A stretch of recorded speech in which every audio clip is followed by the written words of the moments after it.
Capítulo 1. Tive dois pais, um rico e outro pobre. Um era muito instruído e inteligente, tinha o PhD e fizeram um curso universitário de graduação com duração de 4 anos em menos de 2. Foi então para a Universidade de Stanford, para a Universidade de Chicago, para a Northwestern University, sempre com bolsa de estudos. O outro pai nunca concluiu o 2º grau. Ambos foram homens bem-sucedidos em suas carreiras e trabalharam arduamente durante toda a vida. Ambos auferiram rendas consideráveis. Contudo, um sempre enfrentou dificuldades financeiras, o outro se tornou o homem mais rico do Havaí. Um morreu deixando milhões de dólares para sua família e para instituições de caridade e para sua igreja. O outro deixou contas a pagar. Ambos eram homens fortes, carismáticos e influentes. Ambos me ofereceram conselhos, mas não aconselharam as mesmas coisas. Ambos acreditavam firmemente na instrução, mas não sugeriram os mesmos estudos. Se eu tivesse tido um único pai, teria tido que aceitar ou rejeitar seus conselhos. Tendo dois, tive a escolha entre pontos de vista contrastantes, a visão de um homem rico e a visão de um homem pobre. Em vez de aceitar ou rejeitar simplesmente um desses pontos de vista, me descobri pensando mais, comparando-os e escolhendo por mim mesmo. O problema é que o homem rico ainda não era rico e o homem pobre ainda não era pobre. Ambos estavam no início de suas carreiras e lutavam por dinheiro e pela família. Mas tinham ideias muito diferentes sobre dinheiro. Por exemplo, um dos pais dizia: o amor ao dinheiro é a raiz de todo mal. O outro: a falta de dinheiro é a raiz de todo mal. Quando garoto, a influência de dois pais, ambos homens fortes, era uma situação complicada. Eu queria ser um bom filho e ouvia, mas os dois pais não falavam a mesma língua. O contraste entre suas ideias, especialmente no que se referia ao dinheiro, era tão extremo que eu ficava curioso e intrigado. Comecei a pensar profundamente sobre o que cada um deles dizia. Muito do meu tempo era gasto refletindo, fazendo-me perguntas como por que ele fala isso, a respeito das afirmações dos pais.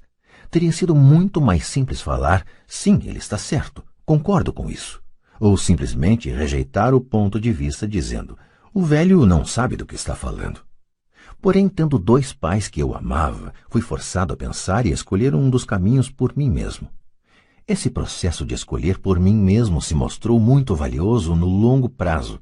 Não se tratou simplesmente da aceitação ou da rejeição de um único ponto de vista.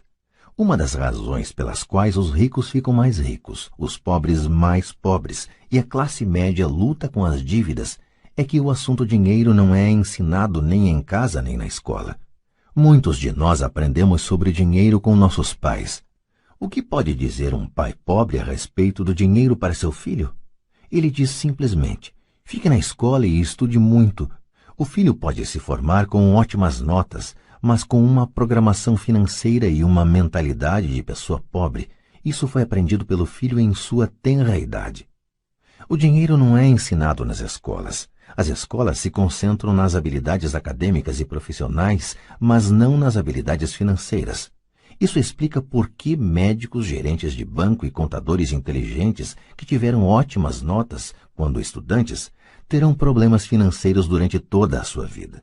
Nossa impressionante dívida nacional se deve, em boa medida, a políticos e funcionários públicos muito instruídos que tomam decisões financeiras com pouco ou nenhum treinamento na área do dinheiro.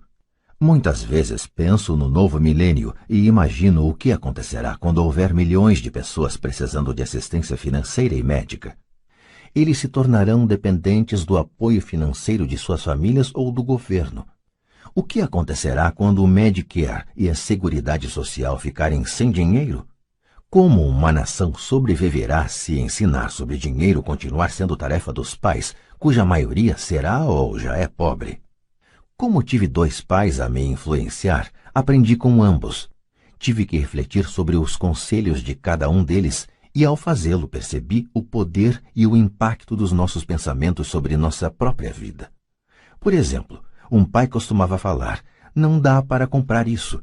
O outro proibia o uso dessas palavras, insistia em que eu falasse, o que posso fazer para comprar isso?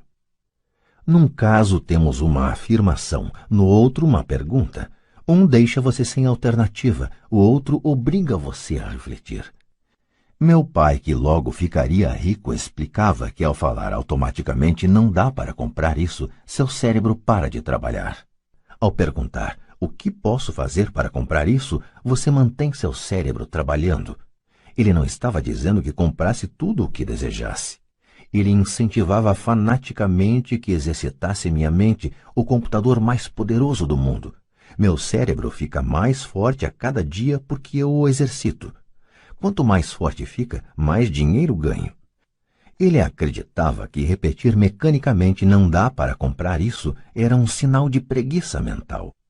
Embora ambos os pais trabalhassem com afinco, observei que um deles tinha o hábito de pôr seu cérebro a dormir quando o assunto era dinheiro, e o outro tinha o costume de exercitar seu cérebro. O resultado era que ao longo do tempo um dos pais ficava mais forte financeiramente e o outro enfraquecia. Isso não é muito diferente do que ocorre quando uma pessoa faz exercícios físicos regulares enquanto a outra senta no sofá e fica assistindo à televisão. O exercício físico adequado aumenta suas chances de ter boa saúde e o exercício mental adequado aumenta suas chances de ficar rico. A preguiça reduz tanto a saúde quanto a riqueza. Meus dois pais tinham atitudes mentais diferentes. Um acreditava que os ricos deviam pagar mais impostos para atender os menos afortunados. O outro dizia: os impostos punem os que produzem e recompensam os que não produzem. Um dos pais recomendava: estude arduamente para poder trabalhar em uma boa empresa. O outro falava: estude arduamente para poder comprar uma boa empresa. Um dos pais dizia: não sou rico porque tenho filhos. O outro: tenho que ser rico por causa de vocês, meus filhos. Um incentivava as conversas sobre dinheiro e negócios na hora de jantar. O outro proibia que se falasse do assunto durante as refeições. Um dizia: em questões de dinheiro seja cuidadoso, não se arrisque. O outro: aprenda a administrar o risco. Um recomendava: nossa casa é nosso maior investimento e nosso maior patrimônio. O outro: minha casa é uma dívida e se sua casa for seu maior investimento, você terá problemas. Ambos os pais pagavam suas contas no prazo, mas um deles pagava suas contas em primeiro lugar, enquanto o outro as deixava para a última hora. Um deles acreditava que a empresa ou o governo deveria cuidar de você e de suas necessidades. Estava sempre preocupado com aumentos salariais, planos de aposentadoria, benefícios médicos, licenças de saúde, férias e outros benefícios. Ele ficava impressionado com dois de seus tios que foram para o exército e se aposentaram com vários benefícios após 20 anos de serviço ativo.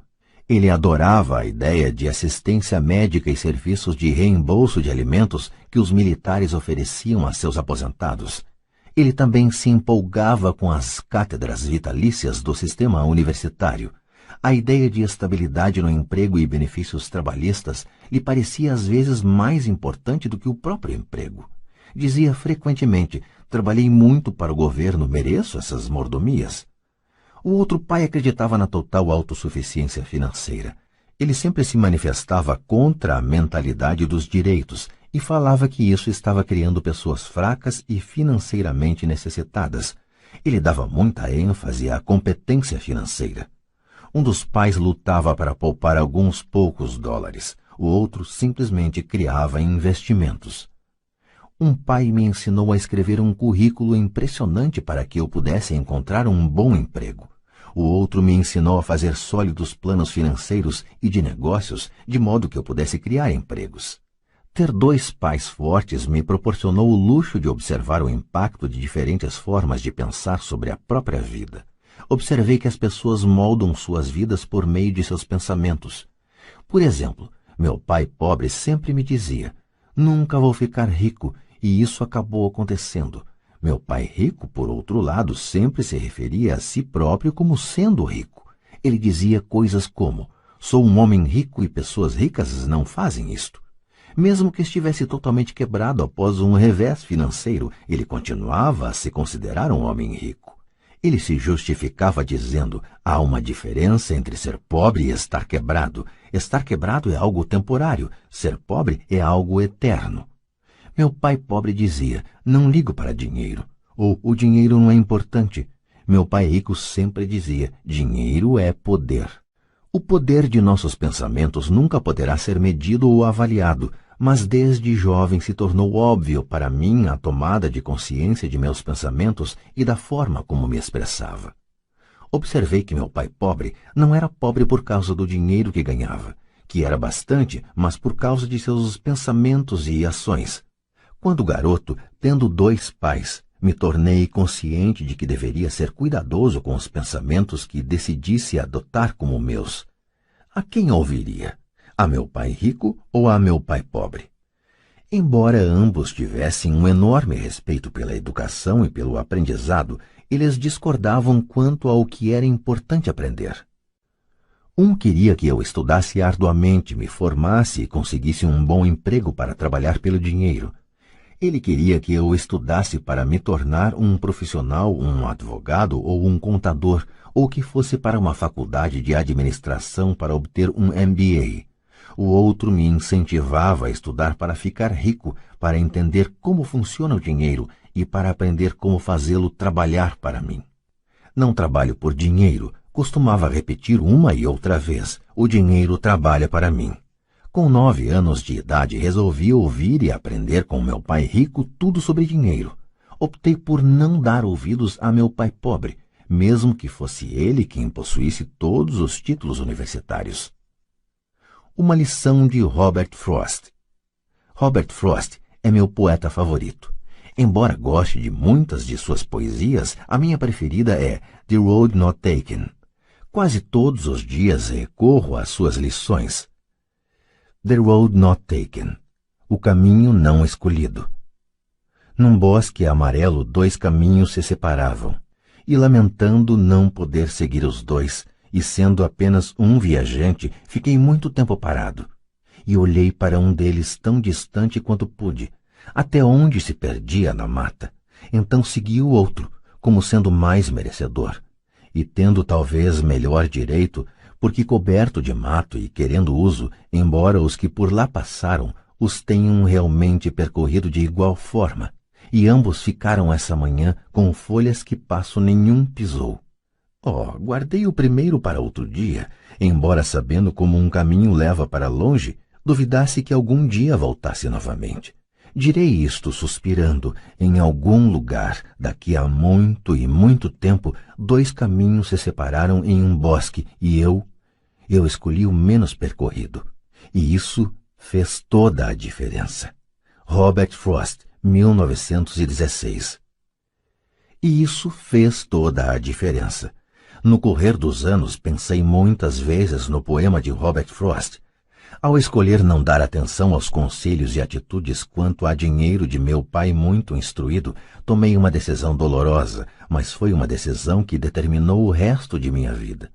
Com a decisão de quanto a quem dar ouvidos, teve início minha educação sobre dinheiro.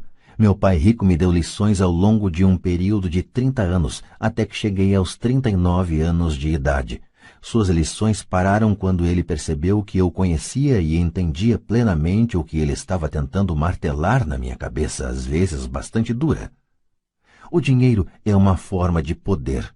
Mais poderosa ainda, entretanto, é a instrução financeira.